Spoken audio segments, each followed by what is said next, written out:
করে দিয়েছেন। এজন্য আল্লাহ সুবহানাহু ওয়া তাআলার কাছে শুকরিয়া আদায় করছি, আলহামদুলিল্লাহ। দুরূদ ও সালাম রাসূল করিম সাল্লাল্লাহু আলাইহি সাল্লাম, যে মানুষটি শিক্ষার গুরুত্ব বোঝাতে গিয়ে নিজেকে আনা বয়স্ত মুআল্লিমান শিক্ষক হিসাবে উপস্থাপনের মধ্য দিয়ে শিক্ষার মর্যাদাকে শানিত করেছেন, সেই রাসূল করিম সাল্লাল্লাহু আলাইহি সাল্লামের প্রতি দুরূদ ও সালাম প্রেরণ করে আমি শিক্ষার গুরুত্ব এবং একটা শিক্ষা প্রতিষ্ঠান পরিচালনার ক্ষেত্রে, একটা শিক্ষা প্রতিষ্ঠান উন্নতির ক্ষেত্রে এবং শিক্ষার্থীদেরকে গড়ে তোলার ক্ষেত্রে আমরা যারা অভিভাবক রয়েছি আমাদের কি ভূমিকা থাকা উচিত, এই বিষয়ে আমি একটু কথা বলতে চাই।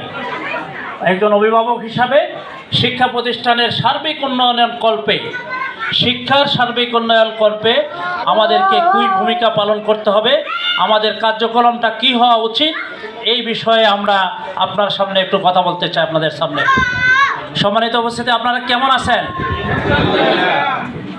তো কথা মাঝে মাঝে আমার সাথে বলতে হবে, নাইলে তো মনোযোগ অন্যদিকে চলে যাবে, আর আপনারাও যে কথা বুঝতেছেন এটা তো আমি বুঝবো না।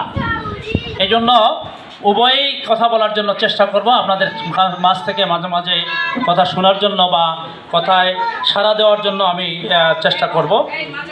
সম্মানিত উপস্থিতি, আমরা যদি শিক্ষাটাকে খুঁজি, শিক্ষার তাৎপর্য, শিক্ষার সংজ্ঞা, শিক্ষার লক্ষ্য এবং উদ্দেশ্য, এক্ষেত্রে আমরা দেখতে পাব যে মূলত এডুকেশন শব্দটি শিক্ষার যেই ইংলিশ প্রতিশব্দ আমরা জানি, এইটা ল্যাটিন শব্দ থেকে এসেছে।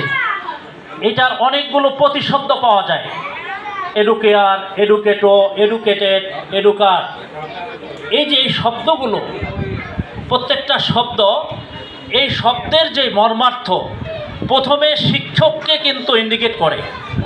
শিক্ষককে এই শব্দগুলো বলে, একজন শিক্ষককে বলে যে তুমি শিক্ষার্থীদেরকে গড়ে তোলো, প্রতিপালন করো, পরিচর্যা করো, তাকে লালন পালন করো।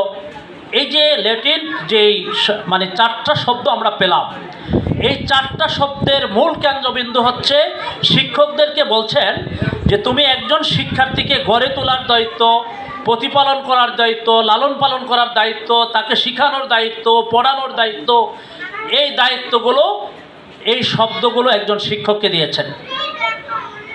অতএব শিক্ষার্থীদের গড়ে তোলার ক্ষেত্রে শিক্ষকের